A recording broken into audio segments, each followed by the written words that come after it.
Welcome to Love and Abuse, the show about navigating the difficult relationship. From simple disagreements to emotionally abusive behaviors, you deserve respect and kindness. All the information on this show is meant for educational purposes only. Always seek a professional for your mental health and well-being, and always pick your battles wisely. I'm your host, Paul Coliani.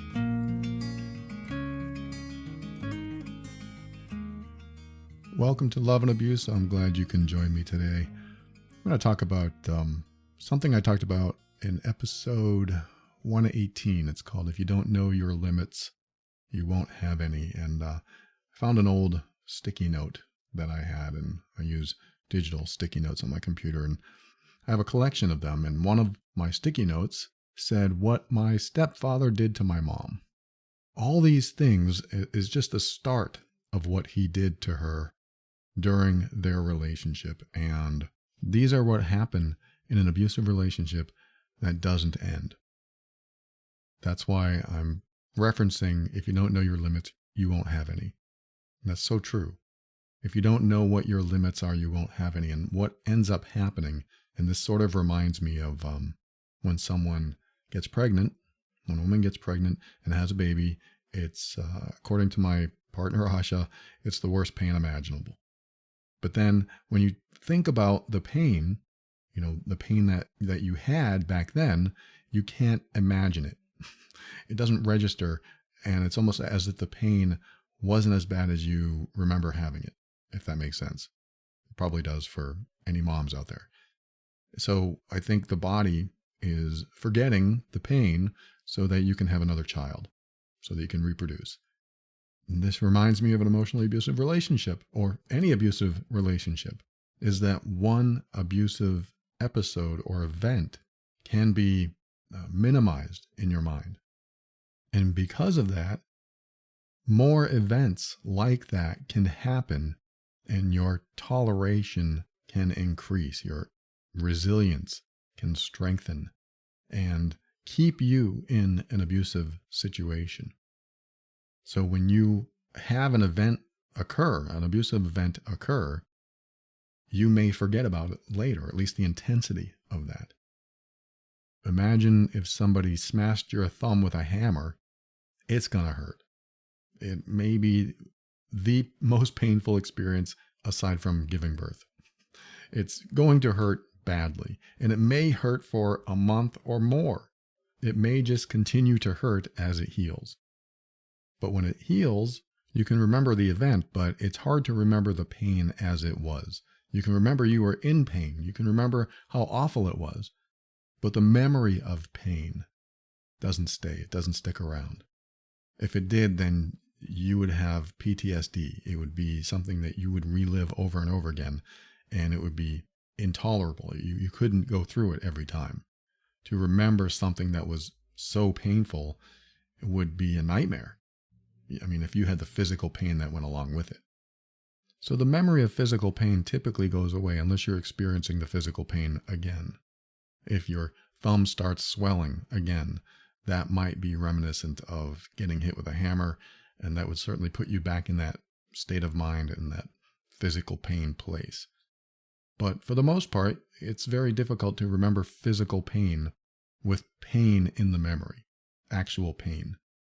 Which is why we can tolerate so much, because it would be a very, like I said, nightmarish experience if every time you had a memory, it included the physical pain feeling with it.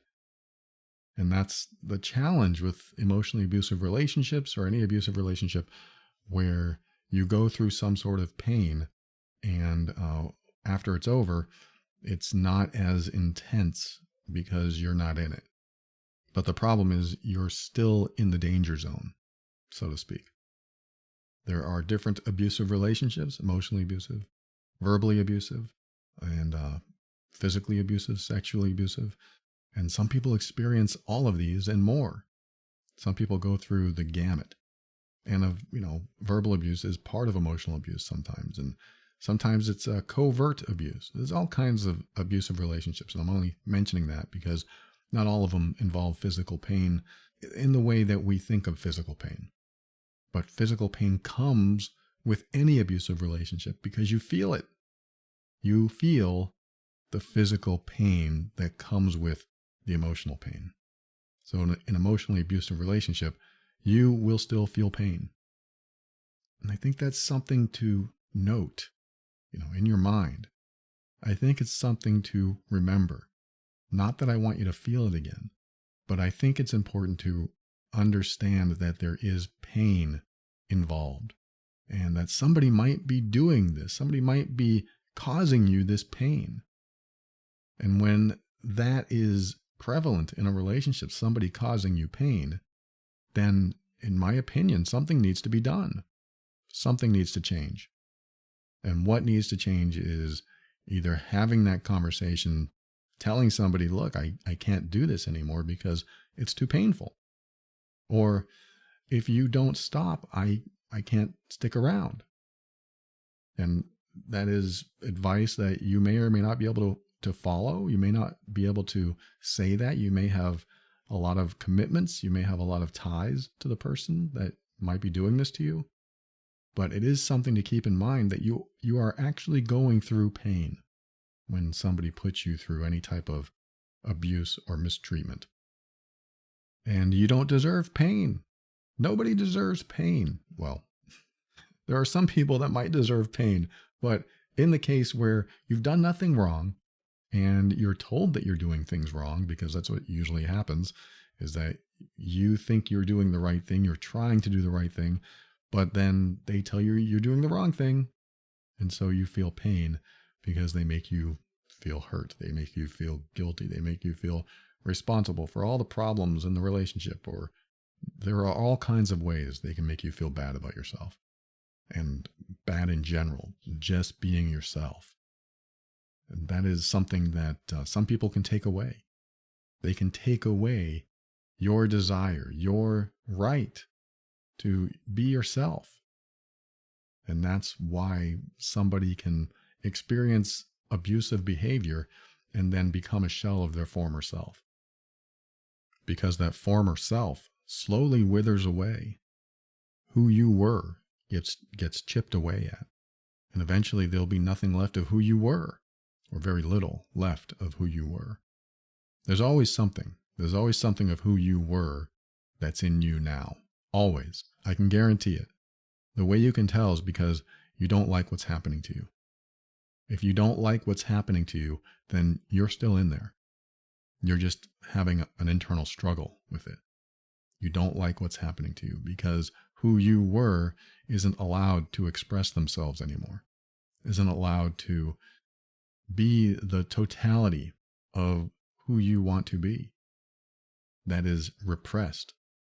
Your thoughts, your expression is suppressed, and your emotions are repressed because you are probably holding them in because either you're confused or you're not sure what's going on, or every time you open your mouth, or many times when you open your mouth, it causes a problem, so you don't. And so you are repressing who you are. And that's why you can become a shell of your former self. I know that's all depressing to hear, but I wanted to highlight that. I wanted to make sure that you understand that you are going through pain when you are experiencing any type of abusive behavior because you feel it. Now I'm going to share with you the list that I wrote down, that all the stuff that my mom told me. And again, this is just the beginning. This is what she could remember off the cuff when I asked her what he did to her throughout the years. And some of them are unpleasant, but I think they're important because she withstood the abusive behavior for about 40 years, 4 decades of abusive behavior. And this is just a tiny little portion of what she experienced. She said that he threw a hammer at her. Thankfully, it missed, but she heard it whiz by her ear. He shot an arrow and hit the wall next to her. I mean, a bow and arrow. He shot an arrow and it hit the wall next to her. That was shocking, let alone the hammer incident. But when I heard that, I said, I never knew about this. What are you talking about? That happened. I couldn't believe it. He grabbed her throat and tried to punch her. He threw her cat out the window. She moved in with a relative, and he said, "Take your damn cat." And he threw it out the window. One day he told her that he had sex with his cousin while they were married. He said he cheated on my mom with somebody else's wife. So there's another one, and this is really a sign of things to come. On their wedding night, he passed out on the floor at the reception. At the reception, he passed out. That was a sign of things to come because that's who he was the rest of their marriage. One time he left a restaurant and he jumped out of the car and ran home.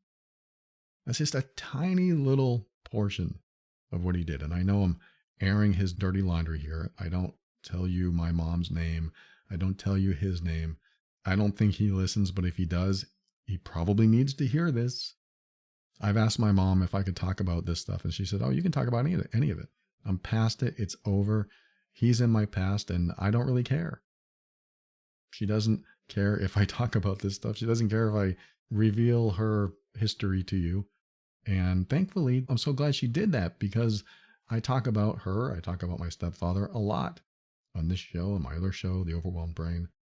And it's been very helpful, I think, to put things into perspective for me, especially about what some people go through. And I hear a lot from people that listen to this show, and they write to me and they tell me what they're going through. And that's why I create these episodes, so that I can share everything that I've learned, everything that I keep learning with you. Because it's so important to remember that life doesn't have to be this damn hard. It shouldn't be. At least with relationships, it shouldn't be this hard. And it shouldn't be scary, and it shouldn't be painful.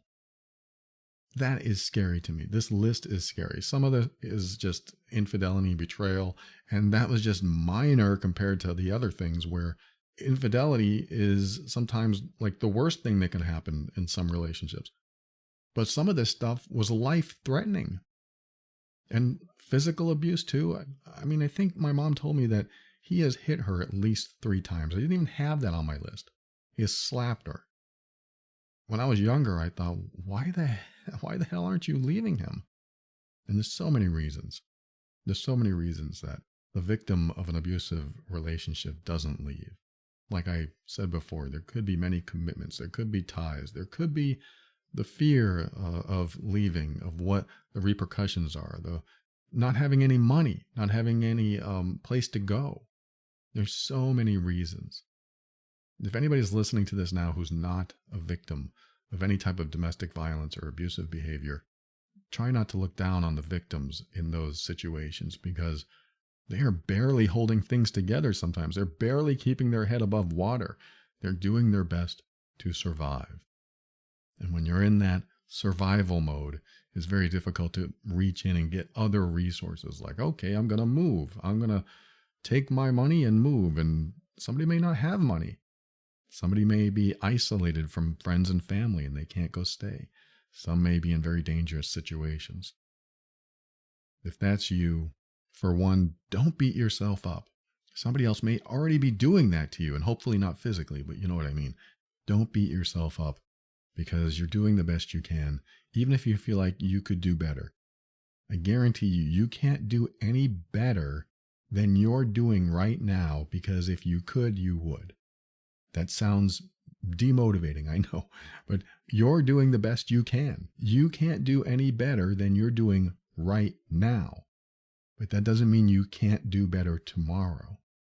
That doesn't mean you won't do better next week. That doesn't mean you can't plan for the future or start thinking about planning for the future. And if it's not that extreme, like if your relationship situation isn't that extreme and you can actually have a conversation, you will get to that point where you can have that conversation. And the conversation just may be about, hey, look, you got to stop doing this. You got to stop doing this because I won't be able to handle it anymore. I've handled this much. I won't be able to tolerate much longer. That might be the conversation, in different words, your words. But it also might be, if you don't stop, I'm leaving. That's it. I'm done. Or it may not be a conversation at all. It may be something that you just have to do. You might just have to take action. And you may not be ready right now. And that's okay. As long as you're safe, as long as you're in a situation that's not dangerous to you. If you're in a dangerous situation, plan faster, plan your escape. There are resources online regarding domestic violence.